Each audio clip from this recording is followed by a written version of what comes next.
ইউক্রেনের মধ্যাঞ্চলীয় শহর ক্রিভিরির একটি জনবহুল শপিং মলে ড্রোন হামলা চালিয়েছে রাশিয়া। শুক্রবার 2 দফায় চালানো হামলায় অন্তত 16 জন নিহত হয়। আহত হয়েছে শিশুসহ 130 জনেরও বেশি। এক ভিডিও বার্তায় এই ঘটনাকে নৃশংস হামলা বলে অভিহিত করেছেন ইউক্রেনের প্রেসিডেন্ট ভলোদিমির জেলেনস্কি। নগদ নিয়ে এলো হার না মানা হার অফার।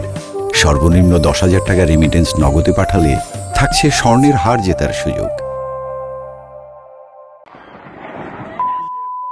দিনের আলোতেই বিকট শব্দে কেঁপে ওঠে ইউক্রেনের প্রেসিডেন্ট ভলোদিমির জেলেনস্কির জন্মশহর ক্রিভিরির সবচেয়ে বড় শপিং মলটি। আকস্মিক এই ড্রোন হামলায় নিমেষেই ধোঁয়ায় আচ্ছন্ন হয়ে পড়ে পুরো এলাকা। দ্বিতীয় আঘাতটি সরাসরি উদ্ধারকর্মীদের লক্ষ্য করে করা হয়েছিল বলে নিশ্চিত করেছেন ইউক্রেনের কর্মকর্তারা। এই মর্মান্তিক ঘটনায় বহু হতাহতের খবর পাওয়া গেছে। আশঙ্কাজনক অবস্থায় চিকিৎসাধীন আছেন 29 জন। এই ঘটনাকে নৃশংস হামলা বলে অভিহিত করেছেন ইউক্রেনের প্রেসিডেন্ট ভলোদিমির জেলেনস্কি। আমাদের নিজ শহরে সাধারণ মানুষের উপরেই আক্রমণ চরম ঘৃণ্য ও কাপুরুষোচিত। প্রথম আঘাতের পর যারা জীবন বাঁচাতে ও সাহায্য করতে এগিয়ে এসেছিলেন তাদের উপর দ্বিতীয় হামলা চালিয়েছে রুশ বাহিনী।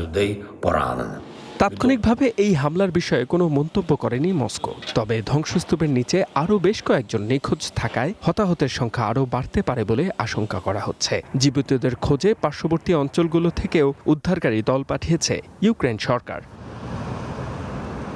রাশিয়া ইউক্রেন যুদ্ধ ছড়িয়ে পড়ার পর থেকে ড্রোন ও ক্ষেপণাস্ত্র হামলায় বারবার কেঁপে উঠছে দেশটির বিভিন্ন বেসামরিক এলাকা। এ ধরনের জোড়া হামলা আন্তর্জাতিক নিয়মের চরম লঙ্ঘন হিসেবে দেখছেন আন্তর্জাতিক বিশ্লেষকরা। HM Ataullah, one international desk.